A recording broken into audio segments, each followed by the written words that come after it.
સુરત જિલ્લામાં નકલી branded product બનાવતી ગેંગ સામે પોલીસે કાર્યવાહી કરી છે।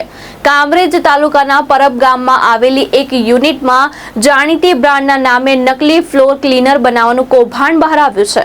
સુરત જિલ્લાના કામરેજ તાલુકાના પરબ ગામ ખાતે આવેલા ઓમ ટેક્સટાઇલ પાર્ક 3માં માયા ફેશન નામે ચાલતી એક યુનિટમાં નકલી ફ્લોર ક્લીનર બનાવવાનું હોવાનો ભંડાફોડ થયો છે। માહિતી મુજબ કોસ્મેટિક પ્રોડક્ટના આડમાં આરોપીઓ જાણીતી બ્રાન્ડ લાઇઝોલના નામે ડુપ્લિકેટ ફ્લોર ક્લીનર બનાવી બજારમાં વેચાણ માટે તૈયાર કરતા હતા। આ મામલે સુરત જિલ્લા એલસીબી અને એસઓજીની ટીમે સંયુક્ત દરોડા કાર્યવાહી હાથ ધરી। દરોડા દરમિયાન પોલીસે નકલી ક્લીનરની બોટલ, પેકિંગ મટીરીયલ અને બનાવટી માટેના સાધનો સહિત કુલ અંદાજે 10,12,30,000નો મુદ્દામાલ કબજે કર્યો હતો। પોલીસે સમગ્ર મામલે ગુનો નોંધવાની કાર્યવાહી હાથ ધરી છે અને આ નકલી પ્રોડક્ટ ક્યાં ક્યાં સપ્લાય થતી હતી તેની કડી શોધવા વધુ તપાસ શરૂ કરી છે। ભાવેશ ઉપાધ્યાય, દ્રષ્ટિકોણ ન્યૂઝ, સુરત।